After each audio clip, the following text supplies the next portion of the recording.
আসসালামু আলাইকুম। আশা করি আল্লাহর রহমতে সবাই অনেক ভালো আছেন। আমরা এখন value of call option and put price according black school model এই অঙ্কটি সমাধান করব। তো প্রথমে আমাদের করণীয় কি হবে ভাইয়া? কোশ্চেনটি ভালো করে বুঝে নেওয়া। যদি আমরা কোশ্চেনটি ভালো করে বুঝে নিতে পারি, অঙ্ক অনেক বেশি সহজ হয়ে যাবে। আর এই অঙ্কটি অনেক বেশি ইম্পর্টেন্ট আর একটু হার্ড। এই জন্য আমরা প্রথম থেকে ভালো করে বোঝার চেষ্টা করব। আমরা প্রথমে যদি কোশ্চেনটি পড়ি, mister Sathi is interest in purchasing a European call option on John Brother Inc a non dividend paying common stock with a strike price. তাহলে আমরা লক্ষ্য করলাম যে এখানে স্ট্রাইক প্রাইস দেওয়া আছে। কত টাকা দেওয়া আছে দেখো ভাইয়া? এই স্ট্রাইক প্রাইস দেওয়া আছে 100 টাকা। এই স্ট্রাইক প্রাইসকে আমাদের এক্সারসাইজ প্রাইসও বলে। কি বলেছি? স্ট্রাইক প্রাইসকে এক্সারসাইজ প্রাইসও বলে। এক্সারসাইজ প্রাইস, যাকে আমরা ই দ্বারা প্রকাশ করি। তাহলে মনে রাখবো যে স্ট্রাইক প্রাইসকে আমরা কি নামে ডাকি? Exercise price. মনে থাকবে? Exercise price. ওকে, তাহলে আমাদের এই অংশের পর আমাদের কি বলা হয়েছে? 2 years until expiration John brother stock is currently trading. খুব ভালো করে লক্ষ্য করো, এখানে আমাদের আবার দেওয়া আছে স্টক ইজ কারেন্টলি ট্রেডিং। কত টাকা ভাইয়া? এই যে স্টক ইজ কারেন্টলি ট্রেডিং, এই অঙ্ককে আমরা বা এই অংশকে আমরা এস ও দ্বারা প্রকাশ করি। খুব ভালো করে মনে রাখবা। তাহলে কারেন্ট ট্রেডিং বা স্টক কারেন্ট ট্রেডিংকে আমরা কি দ্বারা প্রকাশ করি ভাইয়া? এস ও দ্বারা প্রকাশ করি। এবার বলা হয়েছে and the annual variance of its return. এই যে ভাইয়া ভেরিয়েন্স, আমরা জানি ভেরিয়েন্স থাকলে এটা কি হয়? Sigma square. Sigma square. Treasury bill that mature in 2 years yield. তাহলে আমাদের সময় দেওয়া আছে কত বছর? 2 বছর। তার মানে n equal to A continuously compounded interest rate of 5% পার অ্যানাম। তাহলে এখানে দেখো আমাদের আবার পার্সেন্টেজ দেওয়া আছে। এই পার্সেন্টেজকে আমরা আর দ্বারা প্রকাশ করি। আর 5%, আর এর মান 5% মানে তো আমরা জানি 0.05। Use black school model, black schools model to calculate price of put with a strike price। এখানে আবার লক্ষ্য করতেছি স্ট্রাইক প্রাইসের কথা বলেছে 100 and 2 years until expiration। উপরে এই তথ্যগুলো দেওয়া আছে। তার মানে আমাদের প্রাইস অফ পুট, যেটা আমরা বললাম put option, call option and put price, এই দুইটা আমাদের কি করতে হবে? নির্ণয় করতে হবে। এই যে মনে করো কল অপশনের কথা বলা নাই, শুধু মনে কর নাও তোমার পুট প্রাইজের কথা বলেছে। পুট প্রাইস, এই পুট প্রাইস করতে গেলেও তোমার কল অপশন দরকার। মানে পুট প্রাইজে নির্ণয়ের ক্ষেত্রে আমরা কল অপশনের ফর্মুলা লাগে, মানে কল অপশনের মান লাগে। কল অপশনকে আমরা সি দ্বারা প্রকাশ করি, মানে সিও। এই সিও নির্ণয় করে নিতে হবে। তাহলে আমাদের প্রথম কাজ হবে যে কি কি তথ্য দেওয়া আছে সুন্দর করে লিখে নেওয়া। তাহলে আমরা প্রথমে লিখি গিভেন স্ট্রাইক প্রাইস বা এক্সারসাইজ প্রাইস। ভালো করে লক্ষ্য করো, গিভেন মানে আমাদের তথ্য দেওয়া আছে। কি দেওয়া আছে ভাইয়া? Strike price,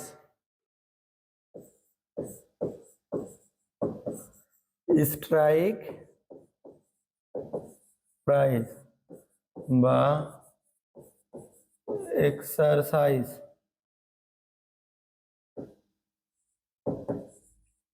exercise price,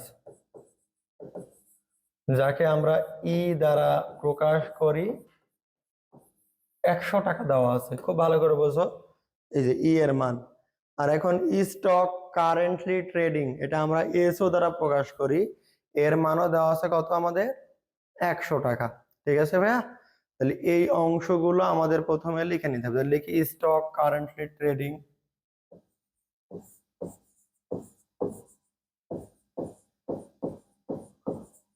currently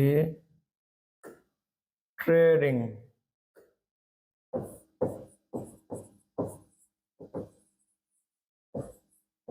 S O দ্বারা আমরা প্রকাশ করি, এর মানও দেওয়া আছে কত আমাদের, 100 টাকা দেওয়া আছে ভাইয়া। তাহলে আমাদের এই অংশ আমাদের 100 টাকা দেওয়া আছে। ভালো কথা। এখন আমাদের আর কি মান দেওয়া আছে, ভেরিয়েন্স, ভেরিয়েন্স সিগমা স্কোয়ারের মান দেওয়া আছে। প্রথম থেকে ভালো করে লক্ষ্য করবা যে আমি কিভাবে সমাধান করতেছি, তাহলে তোমাদের অঙ্ক বুঝতে সুবিধা হবে। এর মান দেওয়া আছে 0.04, 0.04, বা সিগমা ইকুয়াল, যদি আমরা রুট করে দিই, রুট করে কত আসে দেখি আমরা ভাইয়া, ক্যালকুলেশন করব আমরা রুট।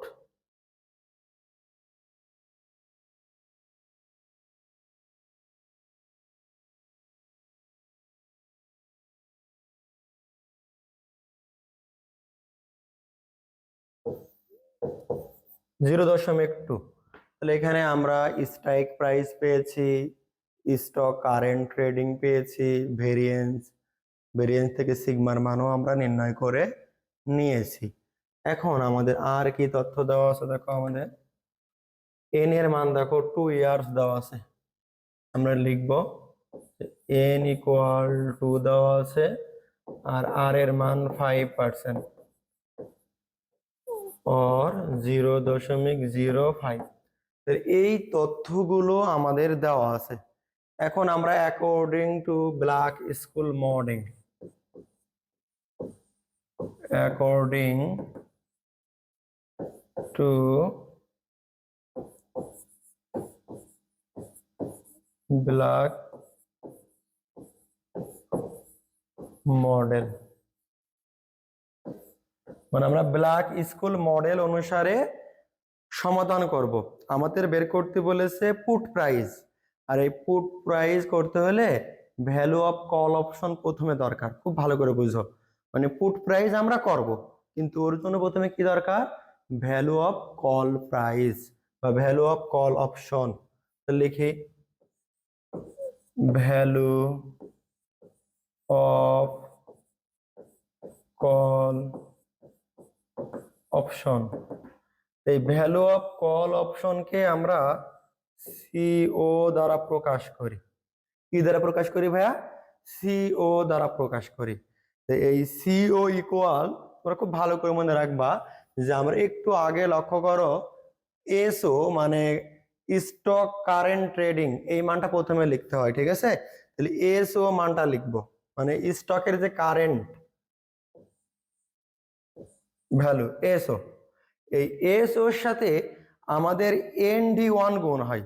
এসও এর সাথে কি গুণ হয়, ND1। এই D1 থেকে কি আমি পরে বোঝাচ্ছি তোমাদের, বা ND1 কিভাবে আসে তাও বোঝাবো, ইনটু ND1। তাহলে আমরা কি শিখলাম, ভ্যালু অফ কল অপশনে প্রথমে আমরা এসও কি করব, লিখব, এর সাথে গুণ ND1। আর D1 কিভাবে বের করতে হয় এটা আমরা একটু পরেই শিখাই দিব। আর এখন আমরা আবার মাইনাস করব।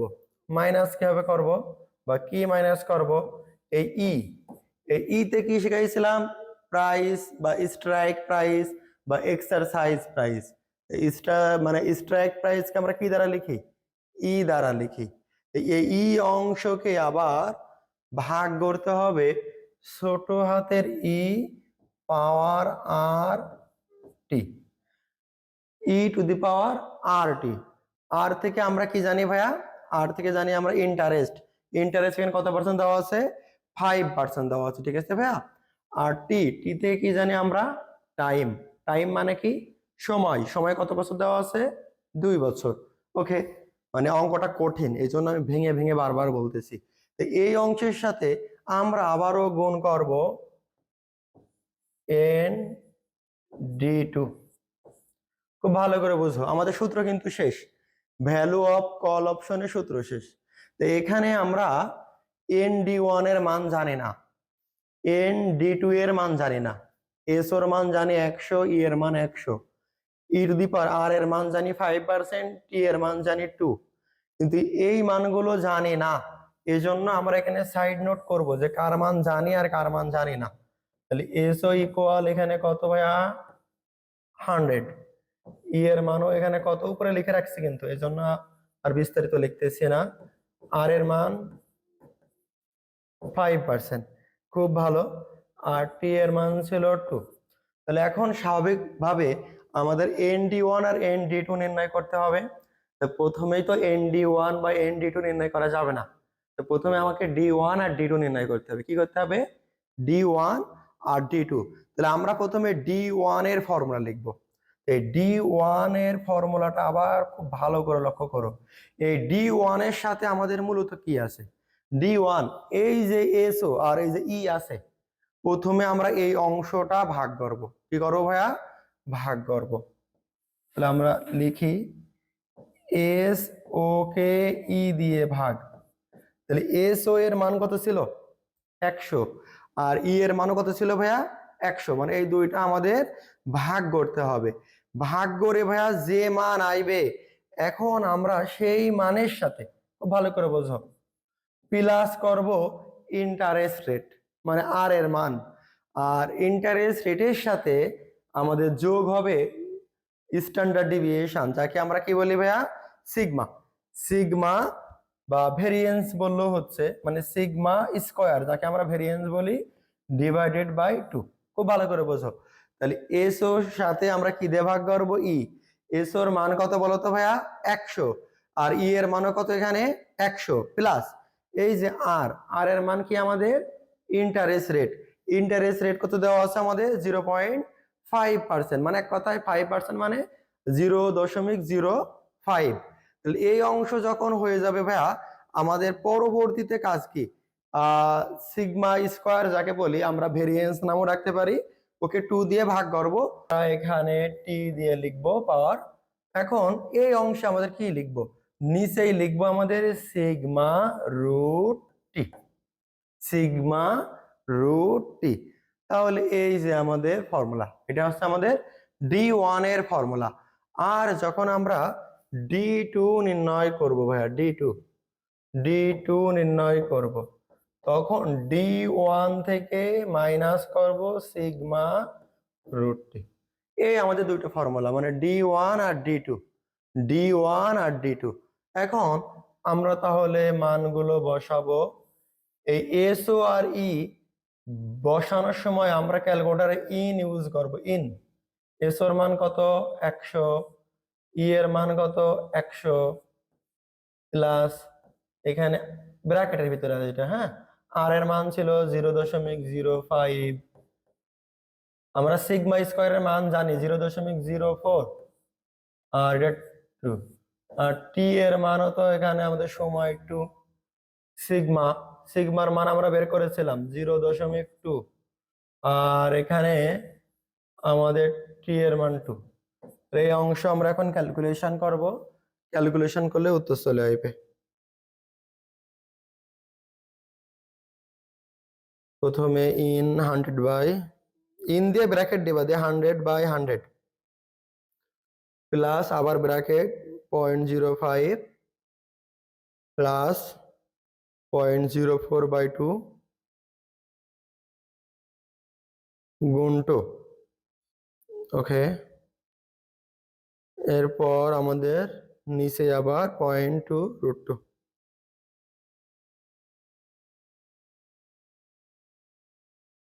0.4950, এটা একবারে সমাধান করবে, এবার উত্তর চলে আসবে।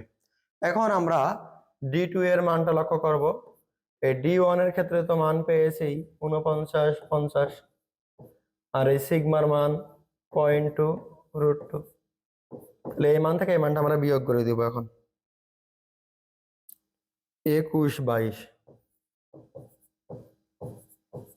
এখন আমরা ভাইয়া D1 আর D2 নির্ণয় করলাম, কিন্তু আমাদের প্রয়োজন কিন্তু ND1 আর ND2।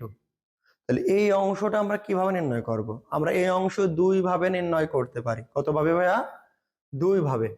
এক নাম্বার নিয়ম, তোমাদের বইয়ের শেষে একটা টেবল আছে, ওই টেবলে এই ক্যালকুলেশনের জন্য একটা ছক আছে, ওই ছকটা ছাপাই নিয়ে যাবা, নিয়ে যাওয়ার পরে এই মানটা দেখে দেখে বসাই দিবা। আরেকটা নিয়ম হচ্ছে আমাদের ক্যালকুলেটরে মুড চেঞ্জ করা। তা আমরা প্রথমে তোমাকে ND1 এর মানটা বোঝাই। ND1 তার মানে কি, ND1 এর মান কত এসেছে? 0.4950।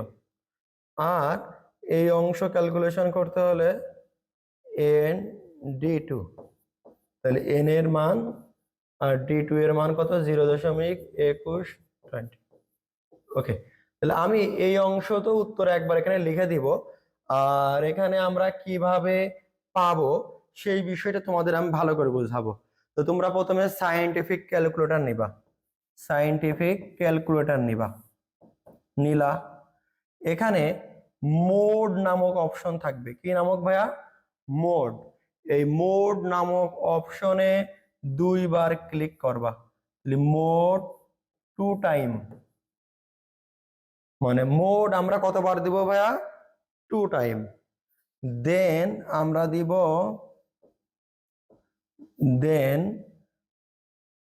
ওয়ান। মোড 2 টাইম মানে মোড দুইবার, হ্যাঁ, দুইবার, ঠিক আছে। আর দেন ওয়ান ক্লিক করব। মোড প্রথমে মোড, এরপর কি আমাদের ওয়ান, তাহলে মোড দুইবার, আর তারপরে আমরা কি ক্লিক করব? ওয়ান ক্লিক করব। এই ওয়ান ক্লিক করার পর আমরা মনে রাখবো শিফট, শিফট এরপর আমাদের ক্যালকুলেশন করতে হবে কি বলা যায় বলো তো ভাইয়া? 3, শিফট 3। এরপর আমাদের আবার 1। এরপর এই যে মান থাকবে, এক কথা এন এর মান, এন এর মান। আমি যদি আরো সহজ করে দিই, মোড, মোড, এরপর আমরা 1, শিফট, এরপর 3, এরপর 1, এন এর মান, এন এর মান, এরপর ইকুয়াল। এই বাটনগুলো চাপবা। মোড, মোড 1, শিফট 3, 1, এন এর মান, এই অংশ, তাহলে আমাদের মান আসবে। তাহলে আমরা এখন এই কাজটা করে নেই, একই নিয়মে আমরা ওই কাজগুলো এখন করে নিব, ঠিক আছে ভাইয়া? কিসের জন্য? N1 আর N2 নির্ণয়ের জন্য।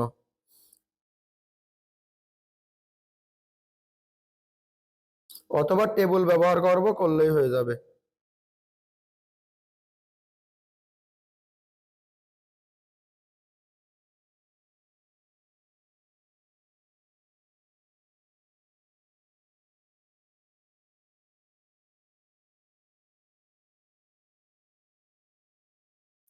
আটষট্টি, 97, এই অংশে এসেছে 0.6897। আচ্ছা, দ্বিতীয় অংশ কাজ করি।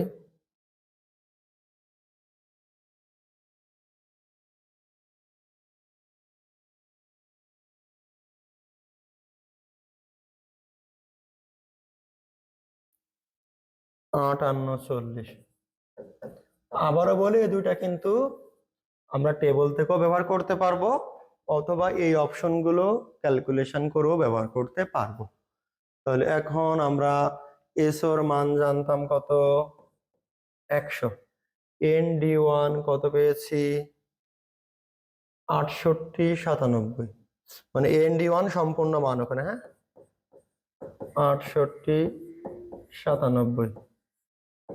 এরপর ই এর মান ছিল 100, e⁻r এর মান ছিল 0.05, টি এর মান ছিল 2, আর N2 এর মানও পেয়েছি আমরা কত 5840। এখানে আমাদের 5840 মানে একটু ক্রিটিক্যাল অন্য অঙ্কের তুলনায়। তো এখন আমরা এই অংশ গুণ করে দিব।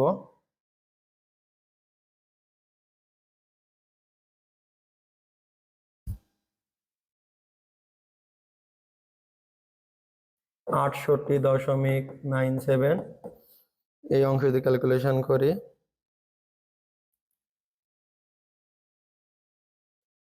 এখানে তো 100, নিচে e⁻, তো বোধ শিফট চেপে চাপা ই আইবে, হ্যাঁ লগ, শিফট চেপে লগ দিলে ই আসে, ওর পাওয়ার করবা 1.1052 ইন্টু 0.5840।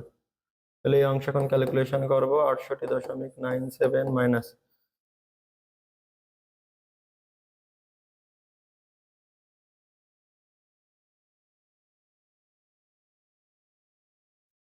52.84। এখন আমরা বিয়োগ করে দিব 16.13। ওকে ভাইয়া, এখন আমাদের এই পর্যন্ত যখন শেষ, এখন আমরা মেন যে কাজ পুট প্রাইস, উই নো আমরা জানি পুট প্রাইস, এই পুট প্রাইসটাই আমাদের মেন অঙ্ক চেয়েছে, কিন্তু এই পুট প্রাইসের জন্য এত কিছু P0। তা এই যে আমরা কল অপশন করলাম এই C0 থেকে H0 মাইনাস, কি বলিস আবার বলো, C0 মানে কল অপশন, আর H0 তো ওই যে কারেন্টলি যে প্রাইস ছিল মাইনাস, প্লাস উপরে ই স্ট্রাইক, আর নিচে e⁻RT। ওকে ফাইন, এই এই অংশ পেয়েছি আমরা 16.13, এসোর মান ছিল 100, আর এই অংশটাকে একটু আগে আমরা বের করলাম, যদিও এই অংশটা আমরা আরেকবার মান বসাই, এখানে 100 আর ERT এর মান পেয়েছি দেখো 1.1052। তাহলে এটা ভাগ করে এটা যোগ বিয়োগ করে দাও, দেখা যাক কত আসে।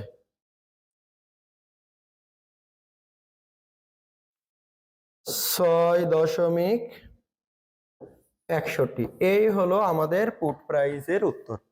মানে এক কথায় তাহলে দেখো আমাদের পুট প্রাইস করতে হলে কি কি করা লাগলো, প্রথমে যে মানগুলো দেওয়া ছিল লিখে নিয়েছি, এখন আমাদের ওই যে C0 লাগবে কল অপশন, এই কল অপশন বের করে নিয়েছি। এই কল অপশনের জন্য আমার D1 আর D2 করা লেগেছে, D1 থেকে ND1 আর D2 থেকে ND2 ও বের করা শিখাইছি। দেন আমরা এখানে মান বসাইছি কল অপশন, এরপরে এসও বলতে আমাদের কারেন্টলি স্টক প্রাইস, ই থেকে আমাদের স্ট্রাইক প্রাইস, আর এটা তো বোঝোই ERT। তাহলে এই অংশ সবকিছু করে মেন অংশ কিন্তু এই অংশ, এই যে এতটুকু কিন্তু আমাদের মেন অংশ। তা আশা করি ক্লিয়ার হয়েছে। যদি আমাদের এই ব্ল্যাক স্কুল মডেলের অঙ্ক আসে, প্রাইস অফ পুট প্রাইস নির্ণয় করতে বলে, তাহলে অবশ্যই পারবা। সমস্যা হলে আমাকে জানাবা। ইনশাল্লাহ দেখা হবে আগামী কোনো ক্লাসে। আসসালামু আলাইকুম।